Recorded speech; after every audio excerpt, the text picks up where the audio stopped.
دم باش تماشاوانین گلک هجا جاردن بخیر بین برنامه خواه مایکی خلک انکو مایکی خلکی بله توری میروجی بناو نشانین بریارا کابینا هفته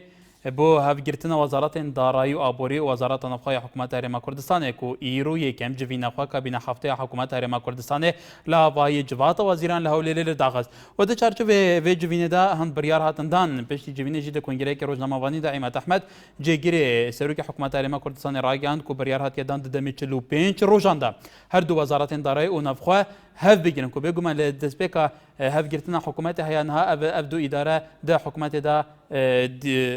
وان وزارت سیادی بتایبتی وزارت پیشمرگی جوان وان هر سه وزارت گرنگ این حکومت ارما کردستان هیانها هف نگرتنا لی ایرو بشوی کی فرمی ها تراگاندن جوات وزیران کو دم 45 روزاندا گرنگه اف هر دو وزاره به تمامی بینه هف گرتن وزارت پیشمرگی او کو عماد احمد دا خوی کرن او چاوره و گریان سروک ارما کردستان نه کل گوری زانیاریان ای شف وی امریکا دای به سفر خبینه و گره بهولره گلو 45 روزندن بدیت نواه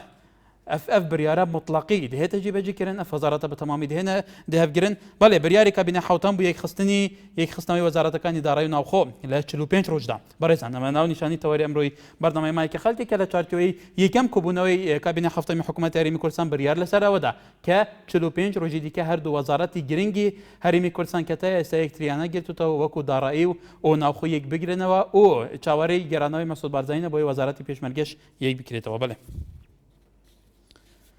سردار بردارا شوی کم پیوندی من دنباش تمرام دنباش کاک سردار خیر بی باز دنگی تلویزیون خواه کم که دنگی تلویزیون خواه کم که باشتره خوشی برنامه کتانی دکم زور سپاس ایوادارم سرکوتوم و تایبت کنال این آرتی قربان همی کار ملکاتان دبم خواه نکا سپاس سکین بتوري يمرك برنامج عن السر ماوي تشلو بينت روز دبي وزاره كمان تفسر بارزاني بقريتوا زوجتي خوش حالين والله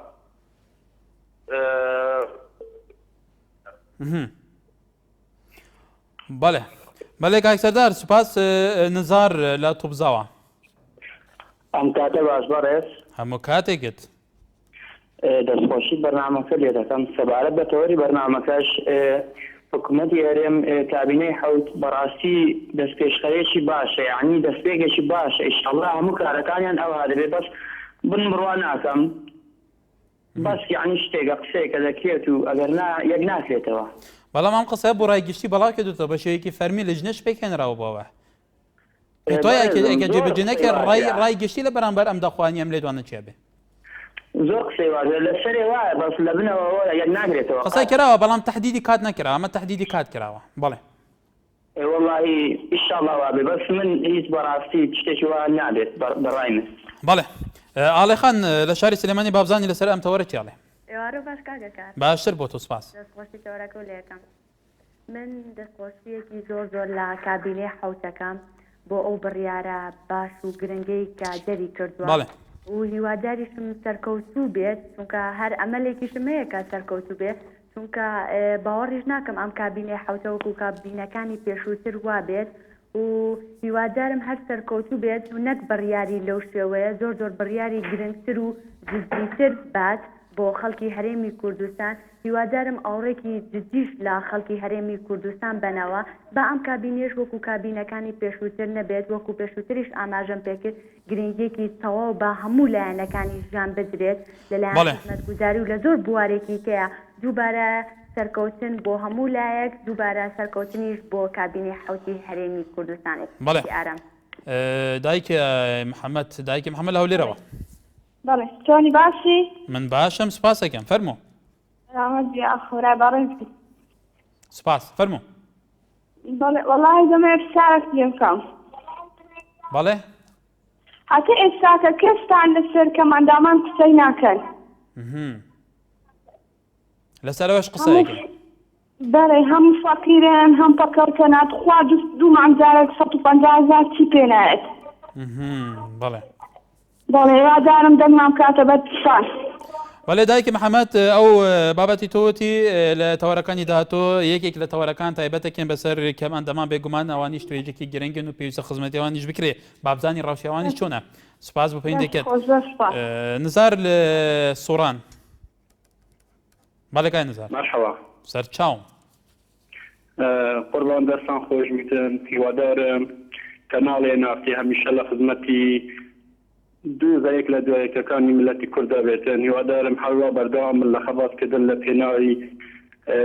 ئاشناکردنی کێشە و گرگرفتەکانی ملەتی کورد بە سەرکردەکان و هەروە ئاشناکردنی ڕووی جوانی کوردستان بە دەرەوە بەڵێ قوربان من یەک پێشنیارم هەیە بۆ هەموو ئەو برایانێکەوە گوێیان لە بەرنامەکەتانەوە هەروە پەیوەندیان پێوە دەکەم بەڕاستی من نازانم هەتاکو کەی ملەتی ئێمە ڕۆژبین دەبێت لە بەرامبەر ئەو دەستکەوتە گەورانێکەوە ئێمە لە ڕۆژێک لە ڕۆژان خەونمان پێوە بینیوە بەڵێ زۆر گرنگە ملەت هاوکاری سەرکردەکان بێتن هاوکاری دەست پێشخەریەکان ئەم سەرکردانەوێت بۆچی برایەکی بەڕێز هێشتا هەریسنەوە ئەمڕۆ بڕیار لەسەر بابەتێکی زۆر گرنگ درراوە کەی خستنەوەی ئیدارەکان ناوە خۆت وەزارەتەکانە بچی ڕۆژبینە بەرامبەری بچی ئێمە هەوڵ دادەین دەستخۆشی لێ بکەین و لەگەڵ یان بین بۆ ئەوەی ئەوانیش کاک نزار وەکو دەبێژە ئەو ئەڵێ پێشتری زۆر قسەی کراوە لەسەر زۆر بابەتی گرنگ بەڵام قسەکان نەچوونە سەرەوە ئەو لەبەرەوە لێ من ڕژبینم تام هۆیە تو چەند بە گرنگ ئەزانی بە مانتەق ئەزانی زۆر جوانە من ئەو ڕای ئەو بە گرنگ ئەزانم بەڵام ئێمە دەبێت لەم حاڵەتانەدا ئێستا فشارێکی نێودەوڵەتی جیرانەکانمان لەسەرەکە کە ئێمە با ئاڕێک لە ڕابردوو خۆمان بدەینەوە پێش ئێستا ئێمە لە سدا دەسەریەک دابووینە ئێستا خۆش و ناخۆش ئێمە دەبێت لەگەڵ بڕیارەکانیان دەبێت خۆ من لەگەڵ ئەوەدانیمە ئەوان فێر لە ملت بکەن بەڵام ئەگەر ملت لەگەڵ یاندا بوو بە شێوەیەکی ڕاست درست ئەوانش لەگەڵ خەڵکەکە جوولانەوە ئەگەر بینیان بەڵێنەکانیان بۆ ئەو کاتەوە وەکو خۆت بەڕێز خەڵک بۆ ڕای خۆیان بگەڕێتەوە ئەو کاتە خۆشیان ناچارە من کەوا بڕیاری ڕاستەقینە بدەن یاخود بەڵێ کاک نزار سپاس بۆ سەرنجاتە لە قەزا سۆران سپاس ڕاگوێز لە پیرەمەگرۆن ئێوارە باش بەڕێزم باشتر بۆ تۆ کاک ڕاگوێز وڵایی هیوادارم ڕێگەم پێ بن بە تەواوەتی قسەکانی خۆم بکەم ئەگەر بە کورتی لەبەرەوە خەڵکی زۆر لەسەر هێرا بەڵێ باشە بەسەر وڵای من ئەڵەم ئەمە تەنها درۆیەکی گەورەیە هیچی تر چونکە چەندین جاران قسەیە کراوە کە کابینە پێک دێ و کابینە یەک دەگرێتەوە هەم وەزارەتەکان دەبێت یەک بگرنەوە بەڵام لە دوو کابینەی پێشودا ئەم وەزارەتانە هەر یەکیان نەگرتەوە باوەڕ ناکەم لەم کابینێژدا ئەم وەزارەتانە یەک بگرنەوە جارە بە تایبەتی کە ئەڵەن لیژنەی وە پێکێنراوە هەر شتێک لە وڵاتی ئێمە کە لیژنەی وە پێکێنرا چارەنووسی نازیارە بێ بەڵێ کاک ڕاگوێز ئەوان تهدیدی کاتیشان کردووە لە 45 ڕۆژی دیکە و ئێستا بۆ ڕایگەشتی خەڵکی کوردستان ئەم لێدوانە بەڵاو بووتەوە ئەوان بەرپرسن لە بەردەم لێدوانەکانیان ئەگەر جێبەجێ نەکرێت پێت وایە ڕای شەقامی کوردی لە بەرامبەر ئەوان چیە بێ ینی تاچان گرنگە ئەمە جێبەجێ بکرێت بە تایبەتی تهدیدی کات کە زۆر گرنگە لە چارچوەی یەکگرتنە مەزارەتانەدا بەڵێ زۆر ڕاستە بەڵام سەرۆکی هێرێمیش پارکە لیژنەی چاکسازی ڕاگەیانوتی لە ماوەی 3 مانگدا ئەنجامی چاکسازەکان نبینین بەڵام ئەوە ماوەی ساڵێک زیاتریش ئەنجامی چاکسازیێکمان نبینیوە ئەو کاتش خۆ کاتی بۆ دەستنیشان کرا من وازان ئەمە بۆ 2-5 ڕۆژی کەش نایبینین کە ئەم وەزارەتانە یەک بگرنەوە ئەوەتە لە ئێستا ئەم هەوتەنکردنەوەتە ئەڕوا بە قاچاق ئەیبەن ئایا بوو بۆ ڕایگشتی ڕوون ناکەنەوە کە ئەم نەوەتە بۆ شوێتی ئەو کێشایی نێوان سەرۆکی هەرێم نووری مالشی لەسەر ئەو ڕەوانەکردنی بە قاچاقبردنی نەوتی کوردستان و ئیچی تر بۆیە من هیوادارم کە ڕایگشتی خەڵکی کوردستان چاواشە نەکەن و وازە چاواشەکاری بێن بەڵێ کاک ڕێگەز سوپاس بۆ سەرنجی تۆش سەرتیپ لە چەمچەماڵەوە کای سەرتی فەرموو یارت باش چۆنی باشتر سوپاس فەرموو بەڕاستی مژدەیەکی خۆشە ئەمە هەڵاتنی شەفەقێکی تازەیە لە کوردستان ئەگەر لەسەر ئەرزی واقع ئەم بڕیارە جێبەجێ کردێ یەکگرتنەوەی وەزارەتەکان لە کابینێ حوتی هەرێمی کوردستان بەڕاستی ئەمە ئەبێ بە دڵگێک بۆ چاوی دوژمنان و یەکگرتنەوەی ماڵی کورد لە هەموو بوارەکان بەڵام ئەگەر بە مەرجێک وەکو جارەکانی تر نەبێ و حکوومەتێکی ڕاستەقینە دوو لە دەستێوەردانی حیزب و مەکتەبی سیاسیەکانی حیزب نەبێ و حکوومەتێکی ڕاستەقینە یاسایی بێ ئەمە مژدەیەکی خۆشە دووبارە دڵی میلەتەکەیان خۆش کردەوە بەڵام لەو ماوە دیاریکراوەی کە بۆی دانراوە بە واقع لەسەر ئەرزی واقع وەزارەتەکان یەک بگرێتەوە لەبەر ئێوەی ئێمە لە نظامی دوو ویلایەتی ڕزگارمان بێ ئێستا ئێمە دوو ویلایەتین وەکو ویلایەتی یەکگرتوەکانی ئەمریکا هیوادارم ئەم جارە ببێ بە حکوومەتێکی ڕاستەقینەی حکوومەتی هەرێمی کوردستان و حکوومەتی جەواوەری کورد لە ئازداواکاریەکانی هەموو لایەکمان بین بۆ ئەوەی لە کاتوساتێکی ترسناکداتی ئەپەڕین ئەگەر ئێمە بەم شێوەیە بەم کشک و بڵاویە بڕۆین وازانم دوژون بەسەرمان ئەزاڵ ئەبێ پێویستە لە ئێستاوە کار بکەین لە هەموو بوارەکان بۆ یەکگرتنەوەی ناوماڵی خۆمانچی وەکو حکوومەتچی وەکو سیاسەتچی وەکو خطاب لە هەموو بوارەکان یەک خطاب و یەکەڵوێز بین ساز و بەڵێ کاک سەرتیب بەڵێ سپاس بۆ سەرنجی تۆش شەڤان لە ئاکرێ کاک شەڤان کەرم کە کاک شەڤان ڕێکان لە هەولێرەوە کاک شەڤان ئەزبارم پەیوەندی قوت بووم بەڵێ کاک ڕێکان سڵاو لە نالیاو هێوارەتان باش زۆر سپاس من سەرەتایی دروستبوونی گویدارەیی بۆ شەڕی ناوخۆ و دروستبوونی بربەرەکانی لە هەر لە بنێوان هەردوو حیزبی دەسەڵات ئەجێڕمەوە هەردوو ئەم دۆنەیەش یعنی ڕووداوێکی زۆر سەیر و سەمارە و جێگای پێکەنین و جێگای دڵتەنجی و یعنی جێگای هەموو شتێکی سەیر و سەمارە یەکی لەم ڕووداوانەوە بوو کە یەکی لە بەرپرسەکانی پارتی لە بازدەیەک لە بازگەکان چێلێکی دانابوو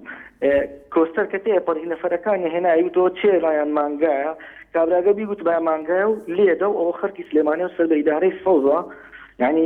بەڕای من ئیدارەی چێڵ و مانگا ئەبێ بەو مستەڵەحەتە بەکاری بێنین هەر ئەمێنێ هەرچەندە سەقفێکی زەمانی 45 ڕۆژیان بۆ داناوە و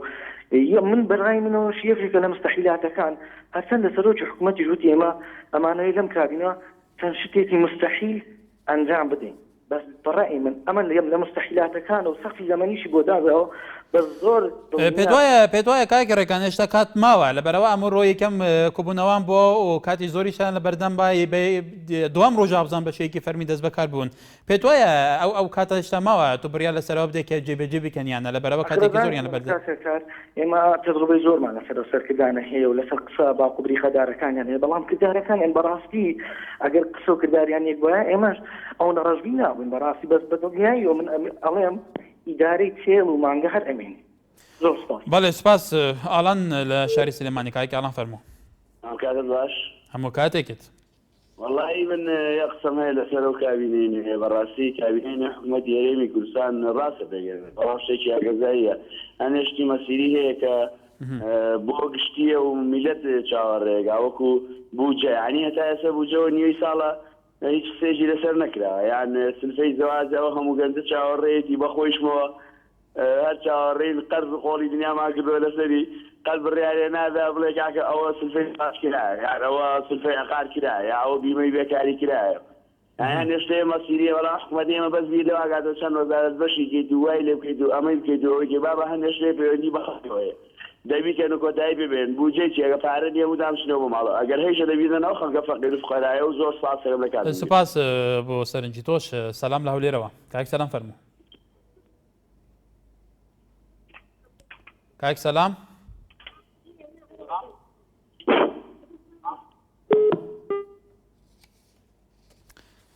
کاروان لە شاری سلێمانی کاک کاروان فەرموو هەموو کاتێکت باشی بەڕێزم زۆر سپاس وەڵی من یەک پرسیارم هەیە بەڵێ هیوادارم لە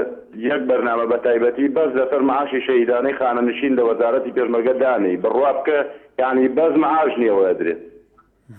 بەسەر بە چاوان لەسەر ئەوە حەزەکەم بڕۆی بڕوا بێ یعنی ئەو خەڵکە تەواوگیری خواردە بەدەتەوە شەهیدی خانەنشین لە هیچ شوێنێک نییە نازانم بۆ لە وەزارەتی پێشمەرگە شەهیدی خانەنشین کو هاووە شەهیدی خانەنشین ئەوە بۆ سێ دانەمانگە چێت تا ئیسە دیناریکیان نەیاوە بەڵێ کاک کاروان سەرنجی تۆش بە چاوان لە بەرچاوەگین گەلێک سوپاس شاڵاو لە هەولێرەوە کاک شاڵاو فەرموو ئەو کاتەوە باش هەموو کاتێکت زۆر سپاس سەرەتا ئەمەوێ بە شعرێک دەستێکم کە ئەڵێت تارێک نەکەون قەبیلی ئەکرات هەروە ئەمێنێ خەرابە ئاباد چونکە کورد یەکدیگر نەبووە لە پێشان لە دێر زەمانەوە قەت سەرکەوتنیان بەدەست نێناوە ئەمە مانای ئەوەیە ئێمە دەبێ ئاور لە مێژوی خۆمان بدەینەوە بۆ ئەوەی زیاتر لە کێشە ڕووداوەکانی پێشترمان بزانین کورد لەبەر چی نەگەیشتە ئاواتی خۆی نەگەیشتە سەروەری دەوڵەت بوون بە دەوڵەت هەموو لە دووبەرەکەی بووە هەر وەکو میرنشینەکان میرنشینی سۆران و بابان هەمیشە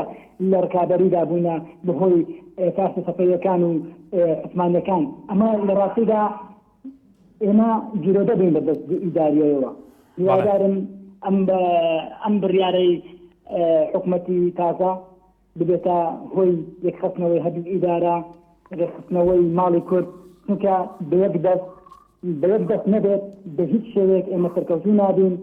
و دژمنانیش لە پادەوری ئێمە وەکو مار پەیدان کردین. بەڵێ کاک شاڵا و سپاس بۆ سەرنجی تۆش نیعمەت لە باژارا کرد گەلمە کاک نیعمەت کەرەمکە ئەمکەتە باش ئەف دەمێتە باش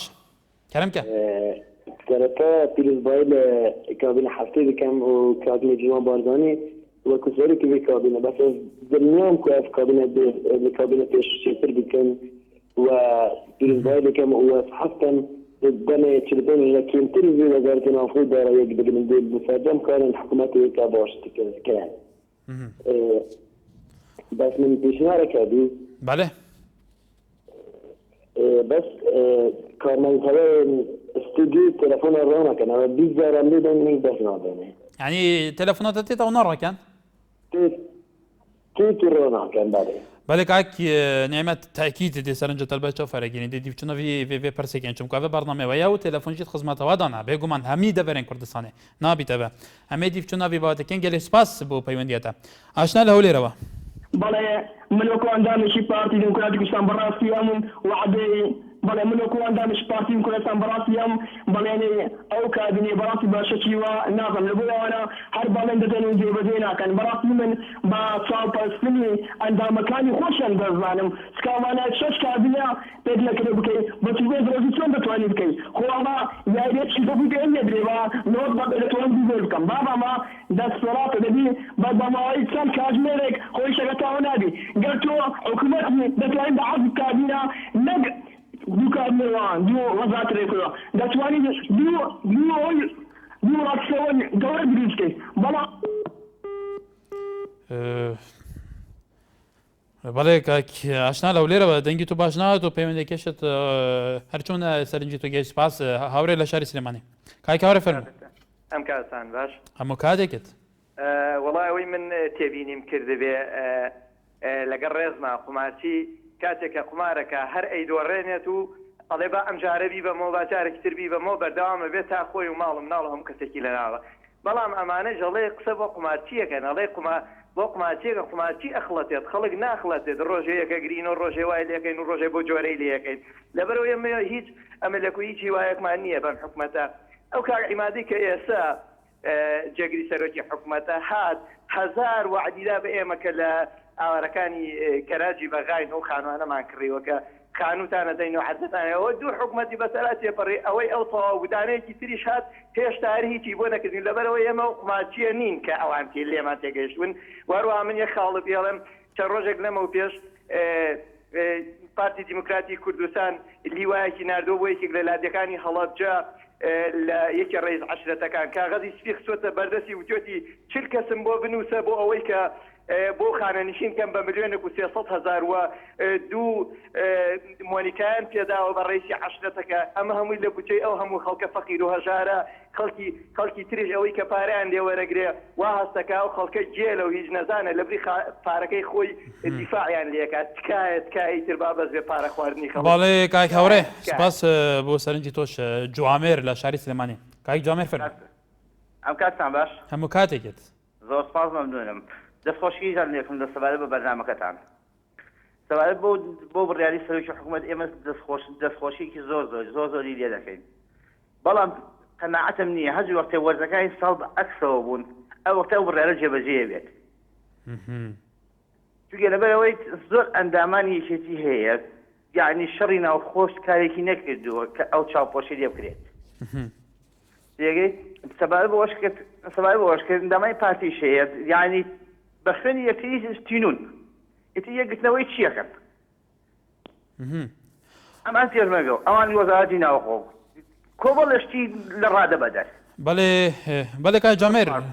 سپاس بۆ سەرنجی تۆش عەبدوڵڵا لە باردەڕەژی گەرمەیە کاک عەبدوڵڵا فەرموو ئەلو مەرحەبا سەرچاوم باشی بەڕێز ئەمن باشە مە تۆ کۆی مەمنوون ڕای گەورەی چاوان مازەکەم سپاس فەرموو بەنسبەت لەسەر تەوەری قسەی ناکەم لەسەر ئەوەی قسەی دەکەم وەبەری چەند ڕۆژەکە دەنگدانێک لە قەزای باردەڕەژ ئەوەی بۆ ئەوەی کادیران بەس بەڕاستی غەدرێکی زۆر کرا غەشی تیا بوو ماڵێ لەبەر ئەوەی هەر مەسئولێت ئەوەی خەڵک خۆیان هەڵبژاردەوە مەسئولێت کادیر ئەوان دەرچین بەس ئەوە هەموو فەن و عیلەت تێدا بوو بەڕاستی بله کاک عبدالله سپاس بو سرنجی توش باب جارو لباجار دوکت گلمه بله باب جارو ایوار باشی باشی تو سپاس کم کاکیا تبینی اکثر برنامه تا خوبش از سرطف خوب خصمت دامه عزیزی کاکیا یعنی هکر ایک هو تو پاوت مثلا حکمته تو ده مجالی ده باویدی آنجی برو باجی هکر تدوید چه بجی باب جارو نکه تدوید پاویجی حکمت آن متت حکمتی بکی نه از ندافع ما از ببوره ام پتم دمی دینه هر دوکا اف حکومت هرم کردستان ام جا کوتاکی که هرم حسکین حکومتی که گله کی سرکتی بید باشترین خدمت گزاری آراستی فی خلکی بکت و اف بختوریه که تمام لسر خلکی پیدا بکت و ام مجاری دم همی کسی و مجی گلک به باشه بوچون جیاواز هبند برنامه ده بوچون جیاواز هبند مجاری دینه مجاری که کسی که افنا کرد بجید و تمام نکه یک پتر بجید ولی تو فرمو كاكا بوتشونهم بو وماوي 45 روجا يعني دانانا حكماتي از خود بشم تشتكي مستحيل يعني قرتنا فون وزارته تشتنينا الدنيا دا مستحيل وان شاء الله بنقوت باشه توفينا هاوتن ودي باشتر بيت ان شاء الله هكر عم بهنو از قلتشلا انا جدانينم بس از بينم يعني نينا تشتك دنيا دا مستحيل شارنا فخوما چاره سر کرد اول نه شهر ناف خوب ماسترا اول شهر ناف خوب خراب ترنینه یک گرتن وزارت که نتشتک مستحیله و هر تشتک نینه دنیایش دا مستحیل و از داخل سر کف نبوده تمام هر رأی که هیویدن تمام بله باشه باب جارو سپاس ویدارم جاره که دیگه از دشمنه که جبر کدام تمام داده باب احمد لبادینان بله باب احمد بله سلام جزیره کردی قالك سباس باب احمد كاكا زار حظك انك حتى عم بكابلي خم عم بناسين يعني شلون بني او دقيقة على كانت عن دقة بدقة مراقبة كابلي حتى عم بكين نبرا كابلي شو هم رويش كابلي حتى بكابلي هؤلاء يهتم حظك ما في صحفية كان هذه كردستان بس خوشی لا سلام علیکم کن با پیروزبایی او پرلمان جوانا که همون جیب کتو بریارکشی ستان صد بکن بله سپاس بله باب احمد سپاس بتوش وشيار الاولي روا كايكو شير فرمو ام كاتز بار كلوا ام كاتكت تاوكم كاغا بويا قسنوي او يعني وزارتنا من يتخيك من يبراستي بس حزم كريك هنا كلام باشا اوانا لن يك جرينو باشا اگر يكي انا قرتوتي باشا اگر يكي انا قرتوتي اما تصور دس خوشان لكنو شي انا يوان بلام اگر نا لم تسبقن روجا اگر نا كرتي تو كايكو شهر تو كاولاتي كريمي كردستان اگر او كاتاك زمانيه كدسشان كرا ولا كاتاك اكتريان نجي وزارتنا تو هالويست تشي ابي والله من الرسم يعني دمك دياري كذو والله ما زاينسون من اما وكو هنا هورزون ديتا برتاهم دكتور هورزون ويلا كورسات ودي بو معوي سوارروش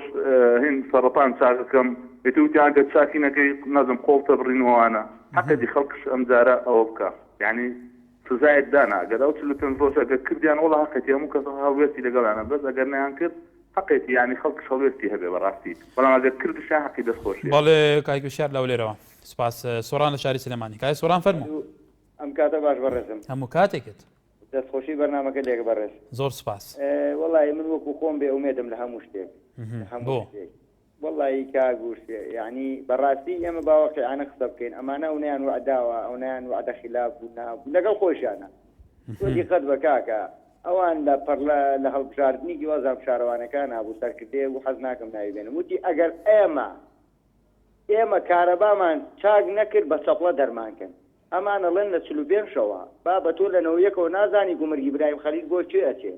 تورا قمر ابراهيم خليل بين البرلمان وبالشفاف انا برلمان تارجان سيده قال لا سر كان امجارتو باسي وقتا برزم اما به چارسر بس يكشتا ابي امانه واز ركوتني بيني خوان بينن همو دامو دزگاکان به مدنی کن هزی پیشمرگه واز لبن امن و آسایش واز لبن هەڵبژاردنێکی پاک و نەزیر کرێت تاکە چارەسەر ئەوەیە ئیلا یان انقلابە بەدروست بێت چونکە ئەمانە ڕقیشیان لەناو خۆیانە دروست کردووە لە لق و کۆمیتەکانی خۆیانە شەڕەکەن لەسەر تەزویرات دەستخۆشی بۆ بەرنامەکەش بەڵێ سوپاس بە سەرنجی تۆش عەبدولحەمید هەر لە شاری سلێمانی بەڵێ قوربان بەڵێ فەرموو بله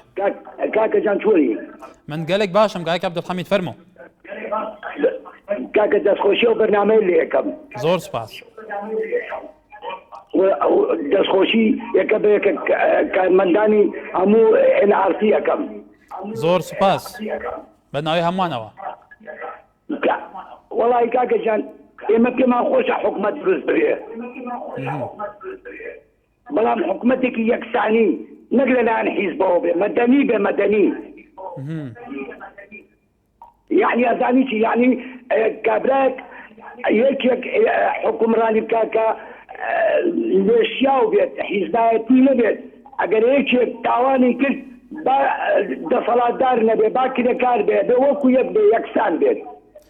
بالك هيك عبد الحميد وادرين سرنجي توش بوشيني پەیوەنددار گەیشت بێ ئەو هەموو بارێزان بێگومان ئەو هەموو بوچونە جیاوازەکان لە هەموو ناوچەکانی کوردستان هاتووە لەسەر بڕیاری ئەمڕۆ حکوومەت یاریمی کوردستان یەکەم ڕۆژی کابینە حوتەم بۆ یەکگرتنەوەی سێ وەزارەتەکە بە تایبەتی دوان کە تەحدیدی کات کراوە کە ئەمان بگرێتەوە یادارین سەرنجی ئەوان گەشت بێ بۆ لایەنی پەیوەندیدار پشتی وێ ناوبڕێ لسروی تواریه ام بافراینه جاردن صلاف تماشاوانین گله که جا بو برنامه مایک خاله بخیر بیم بگو من تاریه میرو لسران دمه که دست نشان کلی کد دمه 45 رو جندیندا وزارت دارایی وزارت نفقه و هر دو وزارت سیادین هری گرینگین خلک کردستان وزارت لی یک بگیرنه و کو بگو من گله جرا جالیه بر پرسات تگوتن کو به صدمه هف نگرتنا وان وزارتان گله جرا ناریشه یعنی بودجه لهرم کردستان لسر اساس پارزگان یاد که پاروکرین هف گرتنا وان وزارتان دوید میدا به دیتنوا هیا چند بگمان ده هف بگیره بله تاها مالگلا الو يا ورباش باشتر كايك تاها زور سباس بو توي برز خوشم برنامج وانا لكم زور سباس برز كان والله من يقدر كريم لو برادرنا كبيونديكم باراسي جناتو برنامج سوا يوادرم حزبيانا وبتسكانه فكرنا كنوا باهمو بو قاليكود يعني ياما با واقع بوتشوني جوان معنا هذا بون من يسيما بعد الفترة دين بريس كان يجري يعني كأم حكومة التشكيل كريه بنيتي صاف وجوان وبيشوازي لكن دبروا أو إنسان شيء تيجسوا خاون هاتو بيريك يعني تناول أمريكا وأوروبا حتى فكرة وكسكدية وكرول كتابتي ولا كل سنة يعني أنا شيء بقى إما بس حزبيانه بفكري كتير بيرنا كينو حزكم كرداني بير كينو لا أو كابيني داتو إن شاء الله شيء باش بدوابيا الزور ده حاسي شكم درباري هني برادر يعني هني جار هني قساكن يعني إنه وني لا سبرناه كيبون منا علين شان بيمن ديني بتورك بلام دوسير وجا يعني ده ما حزم كده كبير شيء هي عليه مسؤول بزين لهم كاتيا هني خطابي ده يعني رايك بو أوروبا يعني بو شيء وايد كده كاكا أو أجر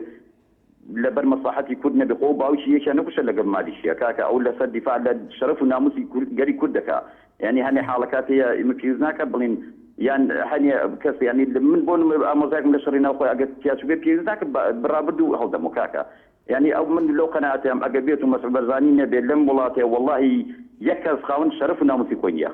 برأي من يعني بله كايتا بله كايتا نم نتوانم لك كبحر دانش نتواني لو برنامج بيشكش يعني أي باباني شيء من دفوشي لبرز كاين شيء إن شاء الله يوادار مسكوتو بيو حس سكوتو شو زور فاضي بله كايتا سباس بيجمان سباس بسرنجي توش بو بيمندكش محمد شاري سليماني كاي محمد فرمو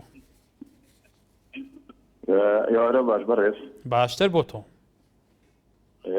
كاكو توري جنابي ناذا أنا بيسنولي زور كالثورة بزين جنابي هيش دم ناكيد من رأي نادم لسرقسي خالك أزادة شون رأي خوي نشان بدابات بله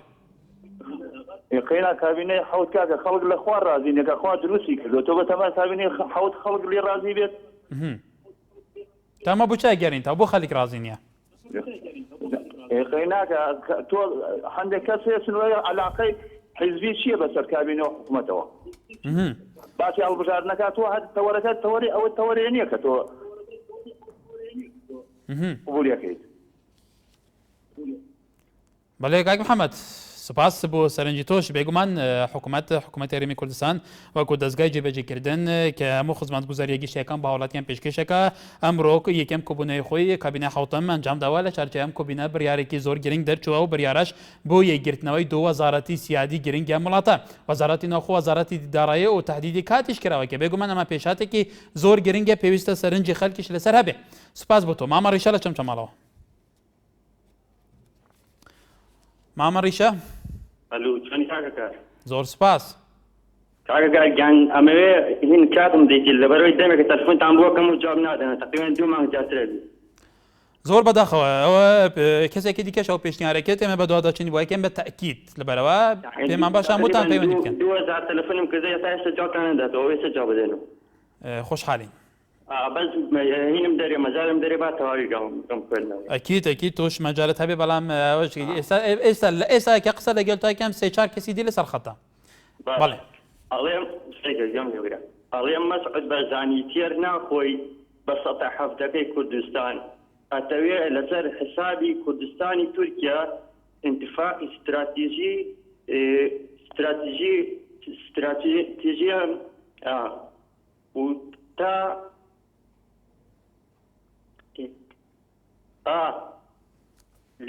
لێ کردە خیانەت لەگەڵ کوردانی ساڵی بەڵێ مامەڕیشە دیارە من سوپاس سەرنجی تۆ دیارە زۆر تەقاضەی تایە و وەکو پێویست ناگە نازانم کاتی زۆریشە بە پێمایە و ئێمەش لە سەرنجی تۆ ناگەین هەر چنێک بێ سوپاس ئەڵێم مەسەر بەزانێتێر یعنی انتفاقی استراتیژی لەسەر حسابی کوردانی سووریا و تورکیا و ئێران اتفاقی استراتیژی چی اتفاقێکی استراتیژی خیانەتکاریە دێنن واز لەو خیانەتکاریە با بێنن هەتاکەی تێر ناخۆ بەڵێ مامەڕی شار چونەی بێسپاس بۆ سەرنجی تۆش بەڕێزان تەوەری ئێمە لەسەر هیوادارین لە تەوارەکە هەر کەسێکە بێ با قسە لەسەر تەوەرەکە بکات لەبەرەوە ئێمە هەر بابەتێک و هەر پێشاتێکی گەرین کە بێ لە چارچوەی کوردستاندا حتا لەسەر هەر چار پارچەی ماکەینە تەوەرەوە قسەتان لەسەر بکەن با ئەمڕۆ لەسەر تەوەرەکە بێت تکایە دارا لە شاری سلێمانی کاکەم کاتت باش هەموو کاتێکت باش بەڕێزەکەم زۆر سپاس تۆ بڵێ خەڵک بەگوێ ئەمانە بکە و بە ئەوە بەم بینە ئەوە چەند ساڵێک ئەوە هەڵی ئیمڕۆ نابانی ئایا تۆ بڵێ خەڵک بەگوێ ئەمانە بکە بەڵێ من وەکو خۆم وەکو پێشمەرگەی یەکێتی وەکو باتانمانینەوە ئەڵێن هەڵبژاردنەوێتەوە جایەکێتی پارتیتە خۆی ئەزانێت کە پێشمەرگەی لەگەڵایە و ئاشایەتی لەگەڵایە شوتەی لەگەڵایە بە تەکید کەسانی لەگەڵان نیە بە تایبەت بۆ ئەو بەڕێزەی کە قسێک لەسەر کاک مەسعود بەرزانی هەر ئەوە بوو کە جێشی تورکیا هێنا ناو شاری سلێمانی ئیتر خوات وەڵێ سپاس بۆ سەرنجی تۆش دایکی محەممەد لە شاری سلێمانی دایکی محەممەد فەرموو دایکی محەممەد پێمایە لەسەر هێڵنەمەوە بەڵێ تەماشاوان نجات تەوارێمە لە سەر جڤینە ئیرۆ یەکەم جڤینە کابینە هەفتەمی حکوومەت هەرێمە کوردستانی ئەو بریارن دناوا بێ جڤینێ دەرچێ جڤینێدا ئەزبارم بەحسیاندی ژاتیکردن وەکو داخوێنین چەپەمەیی هاتی نەدان و هەڵبژاردنین جواتێن پارێزگان لە هەرێمە کوردستانی دەمێ خۆی دەستنیشانکریدا وێ بێتە پێکێنان هەروە بەحسیاندی دیکە و ئەوە دێ هەوڵدەن لیژنە چاودێریا یا دارایی و داخوازکاری گشتی ڕوولەوان ئەکتیڤتر بکەن لیژنە نەزەهەیە بێتە پێکێنان و ئەو یاساین کو لە پەرلەمانی کوردستانی دەرچوونە ژە باڵ حکوومەتێدا ئەو یاسایە بجددی بێنە جیبەجیکردن باوکی ڕەیانمان لەگەلە زۆر سپاس بابی ڕەیان بەڵێ مەزگەر ڕۆژێک سەر بەرنامە ئەوێ پاوبن بەڵێ کەرەمکە بەڵێ بابی ڕەیان تا چاوت بێت باغ کەرەمکە مەزگەر سەر سرجاوەکاری باوبن ڕۆژێکی باسیین دێتەن جیرە ساڵێ مەلیونێکە 700,000 دەن هەندێکەی ماچیۆ 300,000 دیجا پێچینە بیتن ساڵێ مەلیونێکە 700,000 دەن حەسکن ڕۆژێکی سەرێکی پاوبن بەڵێ سەرنجەتەش چاوان دل بەرچاو فەرگەرین سپاس ئەردەلان لە باتاس ئەردەلان باوکی ئەردەلان بەڵێ باوکی ئەردەلان فەرموو بەڵێ ئێوارە باشتر بوو تۆ بەڕێزم هەرچەندە تەوەرەکەش لەسەر ئەم بابەتە نیە بەڵام بەنسبەت پاسەوانی هۆکاری تاخیربوونی زیادە موچەی یەکەی پاسەوانی چییە؟ هیوادارم پەیوەنددارەکان ژیان لە دەنگ بێتن ئێمەش هیواداری بەڵێ داواکارم لەو کەسەش کە ئێمە بەرپرسین لەو داوا لێ دەکەن بێتە سەر کەناڵە ڕاگەیاندنەکان هۆی تاخیربوونەکە پێمان بڵێن کاخۆ هۆیەکەی چییە ئایا پارەکە هاتووە لەکوێیە بەڵێ باوکی ئەردەڵانیەوە هیواداری نەکۆتۆتی سەرنجی تۆ بوو ئەو شوێنە بتەحدید گەشت بێت کە تۆ باسێکە هیوادارین ئەوانیش بەرچەویانە بێ ئەحمەد لاولێرەوە بەڵێ کاک ئەحمەد فەرموو ئەو کاتۆ باش هەموو کاتێکت دەستخۆشیدان لێگەم بۆ بەرنامەیە سپاس بۆ تۆ کابینێن و حکوومەتیش بەڕاستی ئیشێکی کردووە زۆر لە ئیشی خەڵک و مەسلحەتی کوردستان هەیە. کام کابینە؟ بۆ برادەری حەزبی کابینێ حوتەم. کابینێ حوتەمەوە 2 ڕۆژە دەست بەکار بووە. بەڵێ ئەو ئیشێکە کردو 2 ڕۆژە دەست بەکارە بە 45 ڕۆژ 2000 پێک دێنێ. بەڵێ. بەس حیفێ بۆ برادەرە ناو مامەڕشێشی گەڵاو کردوگە قساگە بە مەسعود بەرزانی. کاک ئەحمەد سوپاس بۆ سەرنجی تۆش هیوادارین بەڕێزان بە بێتە شیر با سەرنجی خۆتان بگەێنن بەرهەم لە بازیان کاک بەرهەم فەرموو. ئەم کاتتان باش. هەموو کاتێکت. باشە من زۆر سپاسی کابینەی حوتەمەکەم کە ئاوا بە ئاسانی شتەکان بە ئاسانی شتەکان بەدەستەوە بێنێ بەڵام ئەی کە لە 15 ساڵی ڕابردووە لە دوای کۆتایی هاتنی شەڕی ناوخۆ کە ئاوا بە ئاسانی بە 45 ڕۆژ ئەکرا بۆ لزووتر ئەکرد ئیتر کاتێکی خۆش بە هەموو لایەک. سوپاس بۆ تۆش من زۆر لە سەرنجی کاکی بەرهەم تێ نەگەشتم هەر چۆنێک بێ هەر چۆوەک بێ بە شێوەیەک بێ سوپاس بۆ سەرنجی تۆش. شێرزا لە هەولێرەوە کاک شێرزا فەرموو. حالی چۆنی کاکی من باشم سوپاس دەکەم. ئێوارە باش. باشتر بۆ تۆ. چاویمە. کاکە لە کابینەی ڕابردوو حکوومەتی پێ نەکرا بەس ئێستا چمان بۆ دەکات بەڕێی تۆ؟ من ڕایم نییە ئێوە ئازانن ئێوە پەیوەندیەکەن و سەر باسەر بەڕای تۆ چیەکرێ؟ وەڵای وەکو بزانێت چمان بۆ دەکەن خراپتر یەکەن چاکتر یەکەن؟ وڵی ئەو کاتی داهاتوو حکم لە سەرەوەدا ئەو کاتێک لە بەردەستیاوە ناوای ئەوان تا چەند ئەو بەڵێنانە ئەدەنەوە ئەو کارنامەیە کە دای ڕشتووە بۆ ئیشکردن لەسەری تا چەند جێبەجێکەن. وەڵی بەڕێی من خراپتری دەکەن. بەڵێ سپاس بۆ سەرنجی تۆش ئەحمەد لە هەولێرەوە. باش بەڕێزم. ئەس باشم کاکی ئەحمەد فەرموو. بەڕاستی ئەوەی باسی سەرۆک بارزانی دەکە با دەستەوەیش هەڵگیری با ئەو کات باسی بارزانی بکات یاگیان ڕاستی ماقول نییە و باسی سەرۆک مەسعود بارزانیکەن با دەستەوەیش هەڵگیرن ئەو کات بە باسی بارزانیکەن بەڕاستی نەهارتی ئاژاوایە گوڵاو چییە هەوسەنگی نییە بوێری نییە. بەڵێ تەواو کاک ئەحمەد هەرچۆنێک بێ نارتیا و تەلەڤیزیۆنە بوو کە تۆ بە شێوەیەکی زۆر ئازاد و بە شێوەیەکی تا حەدێکی استیبزازیش سەرنجی خۆت گەیاند کەواتە ئێمە بۆ هاوسەنگ نینە. خۆشت پەیوەندێکە داغاست پێم باش بە هەموو ئەوەی لە دلی خۆتە هەرچیەک بێ بیگەهاند با دڵی ئێمە زۆر فراوانە. دڵنیاش بە هیچ ئیرادەیەک نییە کە لە ژێر ئەو دروشمێکی هەمانە بۆ ئیشکردن بە وێرەی هاوسەنگی ڕاستگویی لەو چەرچەیە ئێمەلادا. سپاس هەرچۆنەی پەیوەندی تۆش جەمال هەولێرەوە کای جەمال فەرموو. ئەو کاتت باش هەموو کاتێکت. زۆر سپاس بۆ جەناب و تاوای کارمەندانی ئیزاعەکەتان. گەلێک سوپاس. بەڕێز جان پێم باشە ئێستا ئەمن دەبێت دەستخۆشی لەو وتارەی هەر کەسێکە کردوێتی خوا شاهید باشێنێ چێ وشەی کردووە ئەو قسەی کردووە بە هیچ شوێنێک ئاگام لێ نییە بەزێت تا لە بەرامبەر کەناڵەکەی جەنابت ڕاوەستاوم زۆر تێبینین لەسەر قسەکانی خەڵکێ لە باسی ئەوەی ئێمە ملەتی کورد دەستخۆشی لەو ئینسانانە بکەین لە حکوومەت بکەین لە کابینەی شەش و کابینەی حەوت کە دەڵێن ئێمە ئاوا دەکەین و ئاوا دەکەین هێشتا ئێمە نابێ ڕۆژنی بین یەکسەر بڵین کاکە ئەو شتانەتان پێ ناکرێ دەبێت دەستخۆشیان لێ بکەین نابێ ئینسان وا ڕۆژبین دێ بەبێ هەموو شتێک هێشتا هیچ نەبوو دەڵێن ئێمە دەنگ بە کابینەی حەوت نابێت هێشتا هیچ نەبوو دەڵێن ئێمە ئەو شتانە ناکەین جا کەواتە میلەتی کورد ئەوڕۆ دەبێ ئێمە بە ئەدەبەکی جوانەوە بە ڕەحیانەتێکی پاکانەوە دەستخۆشی لەو ئینسانانە بکەین کە ئەو شتانە دەکەن جا بەڕێز جان ئەگەر مەجالیشم دە یەک لەحظە ئەو چوار قسەکێت بۆ دەخوێنمەوە بۆی کە هەموو ئینسانێک تێبگا دەڵێن مردن چییە کەس تێ نەگەی تا ئێستا تەورات و زەبوور تا دەگەیتە ئاێستا زۆر کەس ئیران دواوە زانایانە بۆ باسی مەرگ جێل و نەزان ڕاوەستا ئینسان نابێ وا ڕێژبین دێ هەندێک کەس هەر لە خۆی قسە دەکەوێت لەگەڵ ئەو فەرۆزی و احترام بۆ جەناب تۆ تەواوی کارمەندانی ئیزاعەکەتان زۆر سپاس بۆ تۆش بۆ سەرنجی تۆش سپاس دایکی ئاسۆدە لە کەرکووکەوە دایکی ئاسۆدە فەرموو. ئەم کاتت باش هەموو کاتێکی بەڕێزت. براکەم هەرچەنێ پرسیارەکەی من ئەیان پرسیارن من لەسەر پرسیارەکەی دوێنێ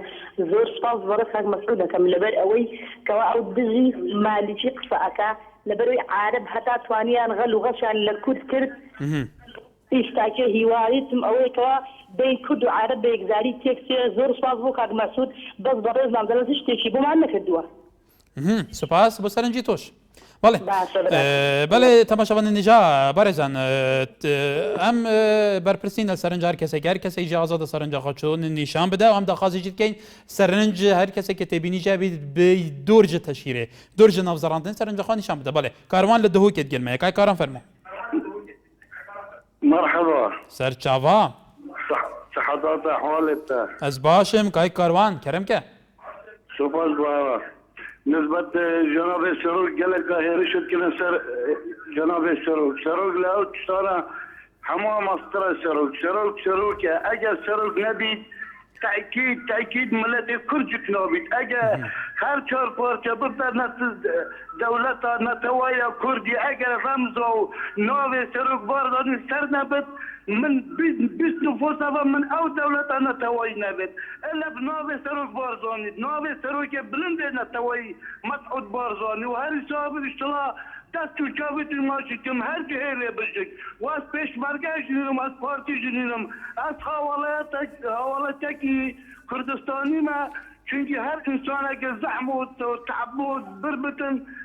او بربن رضاوی اوی سرک بارزانی یه نوبه مالا مصطفى بارزانی از دستو جاوید سه مالا بارزانش ماشی کم و زور سپاس با مالا بارزان بەڵێ سوپاس بۆ سەرنجدادەژی کای کاروان هەرچوونێک بێت و بەرپرسی سەرنجەخوا خەبات لە تەکیە کاک خەبات فەرموو تۆش با بزانین سەرنجی جەنابەت ئەم کاتت باش بەڕێزم هەموو کاتێکت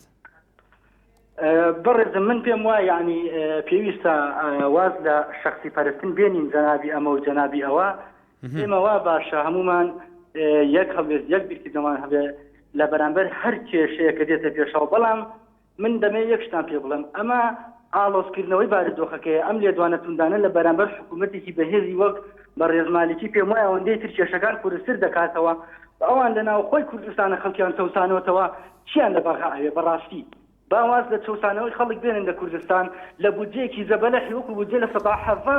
جەنابیان لە هەولێر و لە جوهۆک کەس نازانین لەکوێ ئەم داهاتە کەڵەکەکەن داوەتی لێ بەغاکەن بەس پێم بڵێن کەی خەڵکی کوردستان لەگەڵ یانە دڵنیایەنەکەم کە خەڵکی کوردستان لەگەڵ یانە نییە و بە هیچ شێوەیە نە دەوڵەتی کوردی ئەوێ ئەو دەوڵەتی کوردی کە ئەوان باسی ئەکەن و نە لەگەڵ ئەوانی شایە بۆی ڕوبەڕووبوونەوەی مالکی دڵنیاشی ئەەکەم کەوا شەڕی مالکی پێ ناکرێ پێویستە واز لەو لێدوانەتوندانە بێنێ بەڵێ کاک خەبات بەڵێ سوپاس بۆ سەرنجی تۆش ڕەهاند لە شەقڵاوە دوا پەیوەندی کاکران کاتمان زۆر کەمە فەرموو کاتە دواز بەڕێز هەموو کاتێکت ممنون بارس من دەمەوێت لەسەر ئەو تەوەرە باز بکەم کە باس لەو شەڕانەکە کە لە هەرێمی کوردستان ڕووی داون ببوورەوە لە تەوەرەکە دەردەچم هەر وەک دەبێت لە سەردەمی هەفتاکان ینی ساڵی هەفتا و هەشتاکان شەڕی بەحث بکە لەگەل کورد ڕوو دەدا لە ناوەتەکە بۆ سەرەوە ینی بۆ دوو ناوەت و برێ هەتا ناوەت و سیەوانە شەڕی ناوخۆ براکوژی بوو بەڵام ئێستا کە سەدەی بیستوەیە کە ئێمە تێدانە لە هەرێمێکی سەربەخۆیە گەورەترین شەڕ یعنی باڵای هەبی لە هەرێمی کوردستان شەڕی ڕاگەیاندنە ئێمە وەک هەرێمێک ینی وەک دەوڵەتێکشینە هەرێمێکی تەنها 4-5 حیزبێکمان تێدایە یعنی بە هەمووی برین هەر قەناتیمان هەبێتن ینی کوردی بن ڕۆژ نییە شەو نییە ینی دەکەنی ساڵنیە لە هەر ئێخبارێک هەر حیزبێک نایەتە حیزبی تر ئایا زاد چۆن کەسێکی وەکو مالکی یان وەکو کەسێکی تر چۆن بۆمە خۆش نابی باەتەمە ئەو ئێمە دەبین ئێمە لەنا خۆمان کرمی لێدانە ینی دەیت لە من دەگەی بەڕێز بەڵێ کاک ڕەهاند من لە سەرنجی تۆش گەیشتم بێگومان بینەرانی گوێ لە سەرنجی بەڕێستان بۆ بەڵێ تەماشاوان نجا بەوێ چەندێ بێگومان زۆر نارینێن جودا هەبوون دناواتەوەریدا gelek بێومێد بوون ji ber ku wekû ew dibêjin li beriyan ajî çendîn sûz hatînedan jariyê desaladdarên Kurdan ve lê heyana ew sûz nahadine cîbêcîkirin dibêjin ku ev sûz jî nayete cîbêcîkirin henan jî dibêjin bêguman ew sûz hatgedan cê dilxuşiye û em ê vîdarîn bête cîbêcîkirin û dêyete cîbêcîkirin her çabît serincên cuda li hemû deverên Kurdistanê di navatewere îroyê bernameyeke xelî jî hatine pêşkeşkirin serincê ciyawazekanî êwê berês li em roj li nav bernameyeke xelek pêşkeş kira hîwadarîn em roj بەرنامەیەمە بەدەلی ئێوە بێ و داوای لەبورین لەو هەموو بەڕێزانەکەین کە پەیوەندەیە کردو پەیوەندی بویان وەرنەگیراوە هەیە سەبینێ لە تەوەرێکی گەرمتردا لە خزمەتی ئێوەی بەڕێزەگەینەوە هەر شاد و بەخت